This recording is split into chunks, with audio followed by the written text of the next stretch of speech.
Our Georgia coast has so much to offer, like all the beautiful beaches and golden marshes, but today we will focus on the food we have here on the coast. We will learn about cooking fresh seafood and about different types of coastal cuisine that are such a big part of our coastal lifestyle. So please join me as we celebrate great coastal cooking right here on our new show, Coastal Creations, starting now. Hi, we're here at Coastal Creations, and I'm here with Captain Brooks Good of Coastal Outdoor Adventures and Coastal Cuisine, and he's going to show us a signature low country boil. Thank you for joining us today. Well, thank you for having me, Avery. I appreciate you allowing me to come out today and talk a little bit about one of my favorite meals that really speaks to the spirit of the coast. What we're going to be having today is one of our traditional low country boils. And if you're from the low country of South Carolina or you're from the low country of Georgia, you very likely either had or at least heard of a low country boil. Outside of that, a lot of people don't know about them. These dishes actually date back hundreds of years. The Geechee Gullah cultures, I think, were the first ones to really come up with the idea. They recognized that you could feed a lot of people really quickly by combining these ingredients together, and not only feed them, but create just a delicious dish out of things that are very easy to come by here on the coast. So that's why it's a great coastal meal, because everything is really from the coast? Absolutely. Most things are from the coast, and usually the key ingredients are shrimp and crab and those kind of things. And of course, here on the Georgia coast, we're known for our shrimp. Exactly. Is this fresh Georgia wild shrimp? That is fresh Georgia wild shrimp. Absolutely right. Well, it looks delicious. Tell us a little bit more about the ingredients. Let's go one by one. Okay. And tell us about this first one here. Certainly. What we've got here, we've got 5 different ingredients, Avery, that go into this. And what I'm going to do is walk you through the ingredients in the order with which we put them into the pot. Okay. Low country boils are a very easy dish to prepare. If you can keep time on a watch, you can cook a low country boil. The biggest mistake people make is they don't understand the order with which they need to put the ingredients in. So I'm going to walk you through how I do it. There's several ways to do it. Probably the 2 most sensitive ingredients that you put into the boil are the potato and, of course, our favorite, the shrimp. Okay. Those are the 2. This one takes the longest to cook and is sensitive to either being undercooked, or if it overcooks, it gets too mushy. And the shrimp is very easy to overcook. So I'm going to talk a little bit about today about how to avoid doing that. Right. The first thing I add, I use whole onions. A lot of people like to take their onions and cut them up into pieces. I prefer to keep them whole. The onion just stays together, and that's just a matter of personal preference. Right. So what I do when I start my boil is I get the water boiling, I get it up to temperature, and then the first thing I add are my onions. I let those onions cook for about 5 minutes, and then we move to our red potatoes, which these are a small potato. I think they're a B grade. I put these potatoes in and I cook them for 20 minutes. Okay, so now we're up to 25 total minutes just with the onions and the potatoes. Okay. And then I use a cased smoked kielbasa sausage, cut those into links. That goes in next. I cook that for 10 minutes. And then we move to corn. This is a sweet corn. A lot of different types of corns out there. I like the sweet in there with the spicy. Add the corn, cook that for 10 minutes. And then what I do is I cut the gas off to the pot. So I cut the flame off, and the last thing I add are my shrimp. And these are beautiful. These are about a 30 to 31 count Georgia white shrimp, just came out of the water yesterday. Wow. I get most of my shrimp. There's a lot of good places down here to get fresh local shrimp. I recommend the city market. Frank Owens and Bruce and his crew do a great job of keeping a consistent supply of fresh shrimp. Okay. Sweet Georgia shrimp, those go in last. So after I cut off my flame, I add those shrimp, and I just let them soak. I'll usually agitate the water just a little bit, and then I take those shrimp out. 4 to 5 minutes tops. That's a big mistake. Quick. It's That's quick, really quick. Very quick. You better be watching. Well, right? and one thing these shrimp will actually do when you take them out of the water, they'll continue to cook. So you have to be careful. If you put them in an enclosed container, they'll continue to steam. So the less, the better on the shrimp. Okay. So basically, again, you got 5 minutes on whole onions, 20 on potatoes, 10 on sausage, 10 on corn, 4 to 5 minutes on shrimp. Okay. Break out the plate, the fork, the knife, and the napkin, and get ready to eat.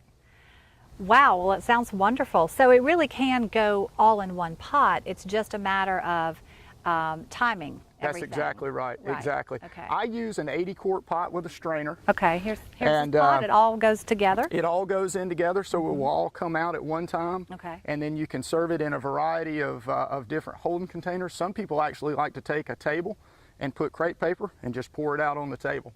And one of the things that to me is so great about a low country boil is it's just at home at a formal function like a wedding reception as it is at a backyard football party. Right. And all places in between. So it fits a lot of different themes for events that people have. And we do all kinds of seafood catering, but low country boils are our most popular. Right. Yeah, here on the coast, low country boil is traditional. It's a traditional favorite, but we also have oyster roast. And what's the other? We do fried menus, we do fried shrimp, we do fried fish, and we also do crab legs. Certain times of the year we'll use blue crab. A lot of times we'll bring in snow crab and that kind of thing as well if a customer would like it. Right. But this time of year, it's fall here in the Golden Isles, and low country boil is a favorite for everybody. And like Brooks said, it lends itself to the coastal lifestyle. So we're so happy that you're here today to cook this for us. Well, thank you. Tell me what spices you might add into the water. Okay. I think for everybody that cooks a low country boil, there's that many different combinations of spices. Right. But the ones I like to use, you can't cook anything without a little regular salt. Salt. So in an 80-quart pot, I'll be adding close to a full container of salt. Personally, I like the Zatarain's bag seasonings. I go with the bags. You just can't cook a coastal meal without Old Bay. To add a little bit of fire, just that little bit of kick, Old Bay helps with that, but so does this liquid Zatarain's. Okay. So I'm using a combination of the bags and the liquid. And then I use squeezed lemon. So I'll put a couple of lemons in there, squeeze those in, and it really just gives the entire meal just that little pop. Right. So that's you got basically 5 different seasonings that I'm adding into the pot there. I do that before I start the water boiling. So that's as soon as I fill the pot up, I add my seasonings, I light the fire, and I let that boil, and I let those seasonings mix together and have some time in the pot before I start to add the ingredients. Okay. Well, it all looks delicious. Can you tell us what you could substitute? If you wanted to substitute something other than shrimp, for example, what would be something that you could substitute? Yeah, sure. I get requests quite often for a lot of different things. What you see here is I would call this is kind of your middle of the road traditional boil with these 5 different ingredients. Quite often we'll add carrots in as another vegetable. A lot of people like to add rutabagas in. I've done broccoli before. Ooh. Crab, as I mentioned earlier, people really like crab. Sweet potatoes, actually. You don't think of a sweet potato in a low country boil, but they're delicious. But again, that sweet with that spicy is a really good mixture. Those are the things that I would say I've had requests for, and I'm sure people have added other items that are a little crazier than that. But all of those mix in really well with these spices and this variety of ingredients. Do you think a low country boil is the same here as it would be, say, in the Northeast? You know, from what I know about any regional area where you've got a dish specific to the region, they usually spin it to whatever seafood item that they have available. Right. So down here, what makes our low country boils really pop are our fresh shrimp. If you go over, say, if you go to the Northeast, they like clam bakes because clams are what they have available to them. Right. And they will cook clams with some ingredients like this, but to my knowledge, they don't put it all in one pot. But they do clam bakes. If you go to the coast of Louisiana, crawfish. Not that they don't have shrimp, but that's what they're known for. Right. So you generally will find regional seafood items that kind of drive the dish. And here it's Georgia white shrimp. These are white shrimp here. There's a period of time in the summer where I'll use brown shrimp from about the 1st of July till about the middle of August. We get a pretty good run of brown shrimp that are of a big enough size to use. The white shrimp are our most popular, and this is the seafood item that I think most people associate with the Georgia coast. Perfect. Okay, well, it looks delicious, and in a little while we're going to show Brooks as he adds one ingredient at a time, carefully timing each one so one is not overdone or underdone. So we appreciate you explaining all that to us. Absolutely. That was a great lesson for all of us here in the South. Well, thank you. In a moment, we're going to talk about some side items that might be good with a low country boil. So join us again in a moment.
Hi, and welcome back to Coastal Creations. We're here with Brooks Good, and we enjoyed seeing you put all the ingredients in the pot for this wonderful low country boil. Thank you. We saw how Brooks was able to do one ingredient at a time, and that is awesome, and it makes for a great low country boil. Let's go down the line and show me exactly what all goes with the low country boil. Before we unveil the real thing, let's go down and talk about coleslaw. Is that a good side item? Yeah, there's a lot of side dishes that work well with a low country boil, but normally you always want a vegetable, and as you know, coleslaw is great with seafood. It's cool, it's crisp, especially in the warmer months, which are most months down here. Coleslaw is a great dish to serve with it. I personally like a shredded coleslaw. We use kind of a light mayonnaise base.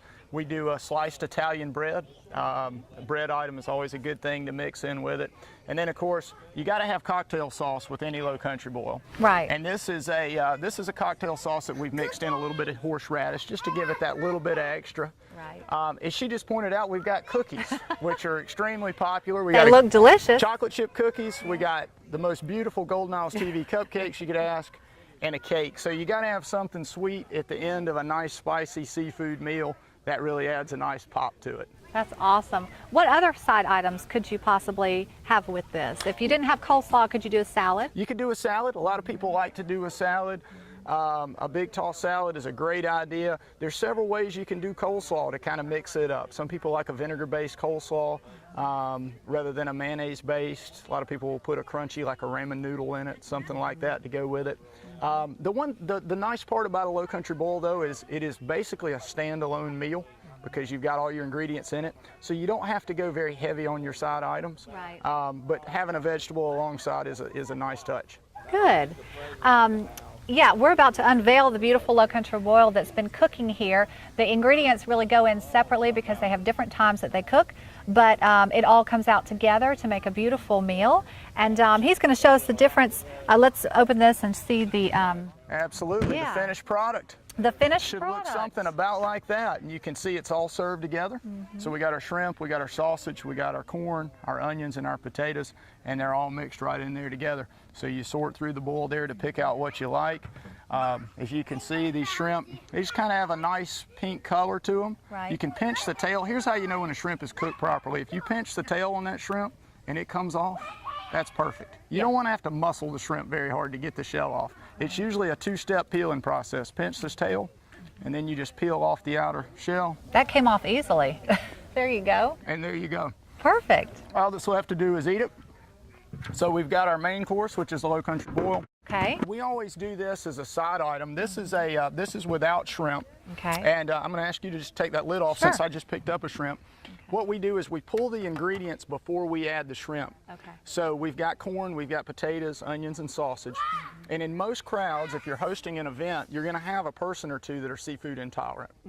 A lot of people have to deal with that, and it's a real issue. So this allows them to enjoy the party as well. They get everything but the shrimp, which I hate that for them because the shrimp are so good. Yeah. But this allows them to get in and enjoy it without having to cook an entirely separate meal for them. Right. Well, that's a great idea. Yeah, absolutely. And with shrimp being the last ingredient that you add, it's very easy to do this. Perfect. I'm actually going to put the lid back on to keep it really nice and warm. So, great. Fantastic. Well, this looks wonderful. Thank you so much for being here. My pleasure. And for cooking this traditional low country boil for us. And thanks for being our first guest on Coastal Creations. Absolutely. Thank you We very appreciate it. much. Thank you.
Thank you for watching, and please join us again next time for more Coastal Creations.